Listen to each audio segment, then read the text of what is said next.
Believe it to achieve it, overcome your doubts, let go of the past, and unlock your full potential by Brian Tracy and Christina Stein. Now, you'll all know Brian Tracy from Eat That Frog, in which essentially he says, put the most important, hardest task first in your day. You can get that over with, and it frees up your mind to focus on other things. So this is him later on in his career building on this with the help of a psychologist to write this book and co-author it. And really, the analogy is life being like a bumper car at the carnival, in which you're being knocked in all directions with very little control. And the book challenges you to think that really your world is largely created by the thoughts that you think, and the things, how you think, results in what you actually do. Therefore, if you're able to improve your thinking, you can improve in turn your actions and then your results. So when you can change your thinking, you can change your life. Now, it cites a study in which it says the most 10% of successful, happiest people actually had two things that they thought about most of the time. That was what they wanted and how to get it. So they thought about their goals and the actions that they could take to achieve them. Now, what you find is a successful person may think about something, it motivates them, they get ideas, they do that, and then the cycle continues upwards. They then feel happier and more motivated when they achieve these things, allowing them to go on and achieve more.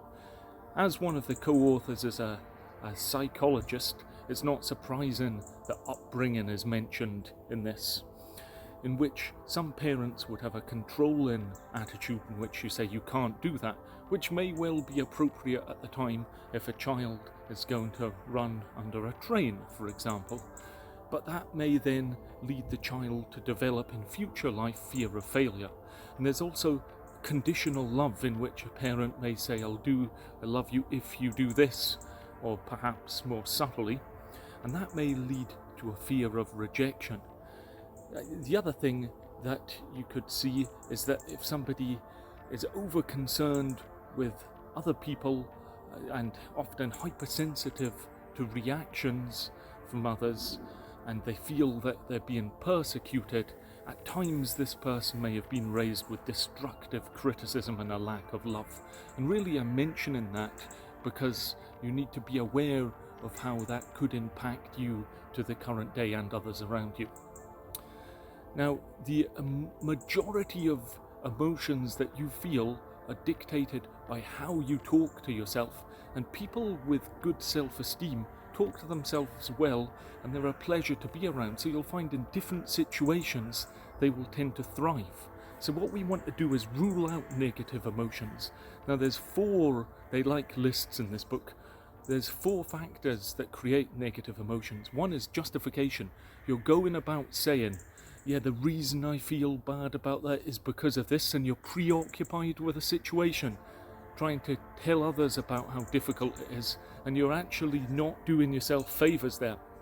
A second is taking things personally. Something happens, it was because of me, and you then find it's hard to objectively move on.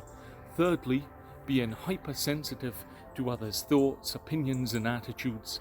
And fourthly, judgment, judging others harshly. Often you'll then find something, if you look hard enough at anybody, you'll find something that they're guilty of potentially. And if you do this, you can harbour resentment, and it isn't helpful. So one of your great goals in life would be to actually eliminate these negative emotions. You know, the most powerful things that you could do to try and build yourself up is to think, I like myself and I am responsible. And saying these repeatedly will actually help you. I quite like the bit in this book about the 3 mental laws. So one of them is the law of emotion. And this says that really what emotion you're holding in your head at the moment really dictates your conscious mind.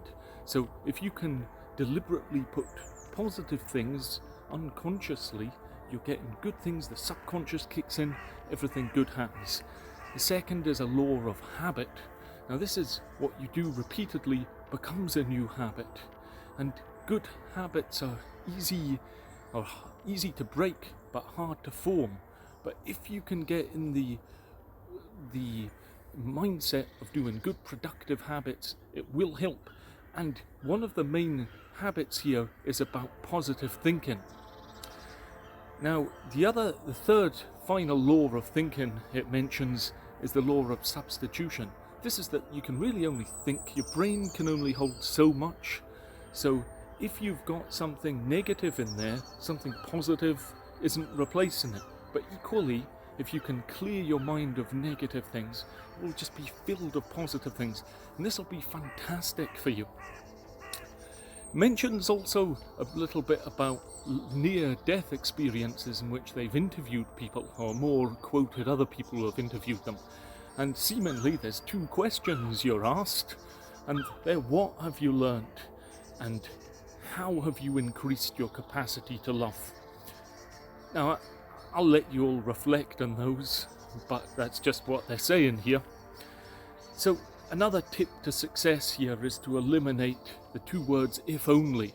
So what you may find is that some people will say, yeah, but this didn't happen. If only this other thing had happened, then things would have worked out. The fact is, the other thing has happened, so you need to deal with it and get on with it. He mentions a bit about communication, really listening more and building trust by listening. So if you're listening, lean forward, attentively listen, pause, don't think about what you're going to say, deeply listen to what they're saying. Then perhaps paraphrase what they've said, ask a few questions to clarify their views before responding. In addition, the book mentions self-esteem.